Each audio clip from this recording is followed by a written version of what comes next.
ዛሬ ህዳር 15 2018 ዓመተ ምህረት ብዙዎቻችሁ 90 ቅጠል ቆርቆሮ የብሎኬት ቤት ይሰራልን ባላችሁት መሰረት ከመሰረት እስከ ፊኒሺንግ ስንት ብር ይፈጃል የሚለውን የዋጋ ዝርዝር ይዤላችሁ ቀርቤያለሁ። እንደተለመደው ብዕርና ወረቀት በመያዝ እየመዘገባችሁ ተከታተሉኝ። መጨረሻ ላይ ጠቅላላ ዋጋውን አብረን የምንደምር ይሆናል። እንግዲህ ተመልካቾቼ ይህ ቻናል እንዲህ አይነት ጠቃሚ መረጃዎች የሚተላለፉበት ቻናል ስለሆነ ለቤቱ አዲስ ከሆናችሁ ሰብስክራይብ አድርጉ። ነባር የሆናችሁ ደግሞ ቪዲዮ ላይክ በማድረግ ጀምሩ።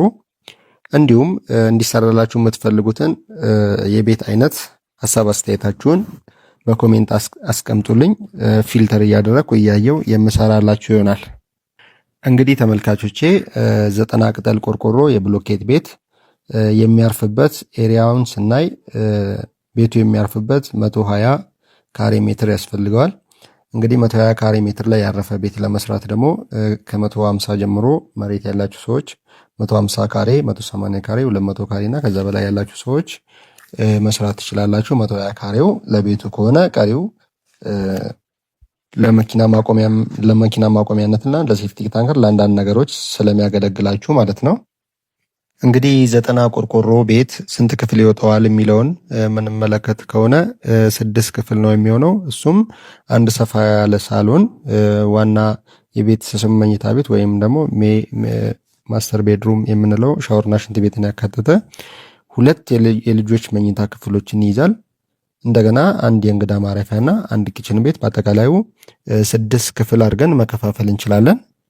እንግዲህ በቀጣይነት የምናየው የሚያስፈልጉ የማቴሪያል ዝርዝሮችን ሲሆን መጀመሪያ ላይ የምናገኘው የቅድመ ዝግጅት ስራ ነው። ቅድመ ዝግጅት ላይ እንግዲህ አንዳንድ ስቶሮችን እንዲሁም ደግሞ ለኮንስትራክሽን የሚያስፈልግ የውሃ ማጠራቀሚያዎችን ምናምን ለማዘጋጀት ለቅድመ ዝግጅት 30 ሺህ ብር ያስፈልገናል። በቀጣይ የምናየው ቀያሽ ነው። ለቀያሽ 5000 ብር እንከፍላለን። ሌላው ቆፋሪ ነው። ቆፋሪ ቀያሹ የቀየሰውን ሙሉውን ቆፍሮ ለመጨረስ ቀያሹ ያስቀመጠውን አንድ ባንድ ለመቆፈር 8000 ብር ያስፈልጋል ትሬንቹን ለመቆፈር። ሌላው የሴፕቲክ ታንከር ቁፋሮ ነው። ለሴፕቲክ ታንከር ቁፋሮ 12000 ብር ገደማ ይጠይቃሉ። በመቀጠል ደግሞ የምናየው ብሎኬት ነው። ብሎኬት ባለ 15 ብሎኬት 2900 ፍሬ ያስፈልጋል ለዙሪያውና ለፓርቲሽኑ። አንዱ ብሎኬት 48 ብር ሲሆን 2900 ብሎኬት 139200 ብር ይፈጃል። ሌላው ባለ 10 ብሎኬት ነው። ባለ 10 ብሎኬት ለፓራፊት 300 ፍሬ ያስፈልገናል። አንዱ 38 ብር ነው የሚሸጠው። 300 ፍሬው 11400 ብር ገደማ ያስወጣናል። በቀጣይነት የምናየው ሲሚንቶ ሲሆን ሲሚንቶ 260 ኩንታል ያስፈልገናል። አንዱ ኩንታል 1400 ብር ነው። 260 ኩንታል 364000 ብር ለሲሚንቶ እናወጣለን። ሌላው አሸዋ ነው። አሸዋ በሲኖ ትራክ በ10 ጎማ 4 ቢያጆ ያስፈልጋል። አንዱ ቢያጆ 60 ሺህ ብር ነው እየተሸጠ ያለው። አራቱ ቢያጆ 240 ሺህ ብር ለአሸዋ እናወጣለን። ሌላው ገረጋንቲ ነው። ገረጋንቲ በሲኖ 4 ቢያጆ ያስፈልገናል።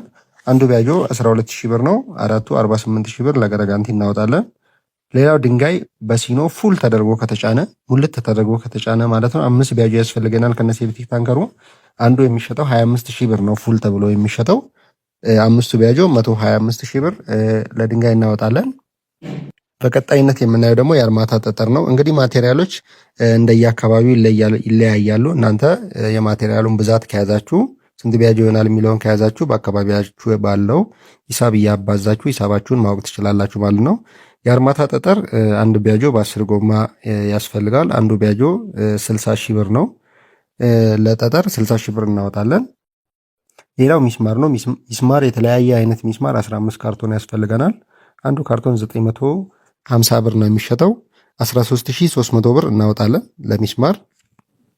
በቀጣይነት የምናየው ደግሞ ቆርቆሮ ነው። እንግዲህ ቆርቆሮ በ90 ቅጠል ቆርቆሮ በኖርማሉ ነው የሰራውላችሁ። እንዲሁም ደግሞ በአዳማ መስራት የምትፈልጉ 200 ካሬ የአዳማ ቆርቆሮ ያስፈልጋችኋል። በኖርማል በ90 ደግሞ 90 ፍሬ ነው የሚያስፈልጋችሁ። በአዳማ መስራት የምትፈልጉ 200 ካሬ አድርጋችሁ አሁን ካሬው 1050 ወይ እስከ 1100 አካባቢ ነው የተሸጠ ያለው። በዛ ማባዛት ነው በኖርማል በ90 ፍሬ ደግሞ መስራት የምትፈልጉ በ32 ጌጁ 900 ብር ነው። 90 ሲባዛ በ900 81 ሺህ ብር ለቆርቆሮ ትይዛላችሁ። የአዳማ ቆርቆሮ ሲሆን ደግሞ ይጨምራል።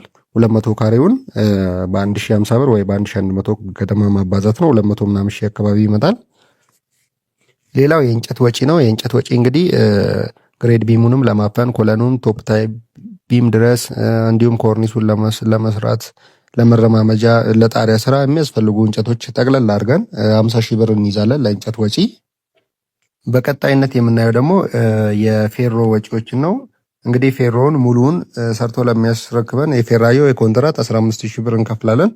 ሌላው የሚያስፈልገን እስታፋ ነው። እስታፋ 150 ኪሎ ግራም ያስፈልገናል። አንዱ 250 ብር ነው። 37500 ብር ለስታፋ እናወጣለን። የፌሮ ማሰሪያ ሽቦ አለ። የፌሮ ማሰሪያ ሽቦ 10 ኪሎ ግራም ያስፈልገናል። አንዱ ኪሎ 220 ብር ነው። 2200 ብር እናወጣለን የማሰሪያ ሽቦ። ሌላው ባለ 8 ፌሮ ነው። ባለ 8 ፌሮ 40 ፍሬ ያስፈልገናል። አንዱ የሚሸጠው 830 ብር ሲሆን 40 ፍሬ 33200 ብር ነው።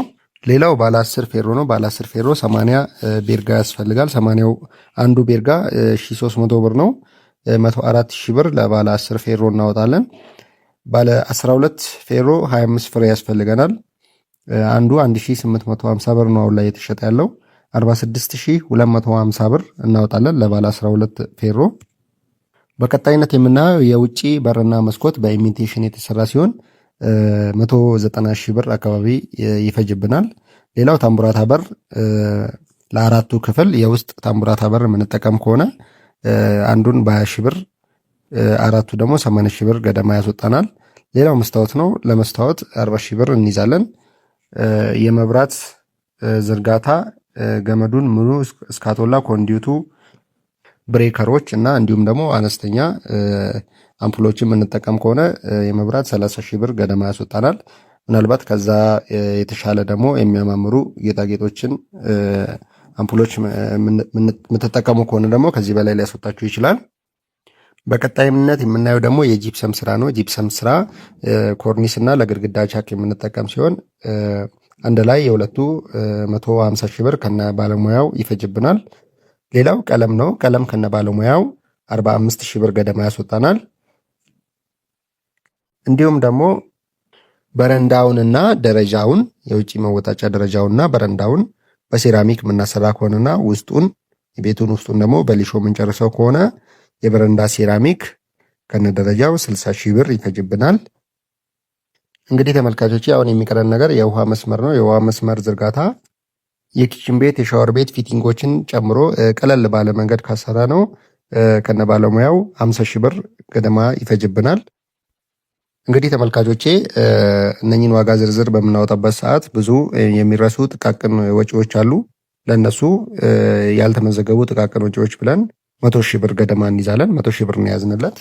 እንግዲህ የማቴሪያል ኮስቱን ከኮንትራት ሰራተኛ ባለሙያ ውጪ ያለውን ስንደምረው 2 ሚሊዮን 170 ሺህ ብር ይመጣል።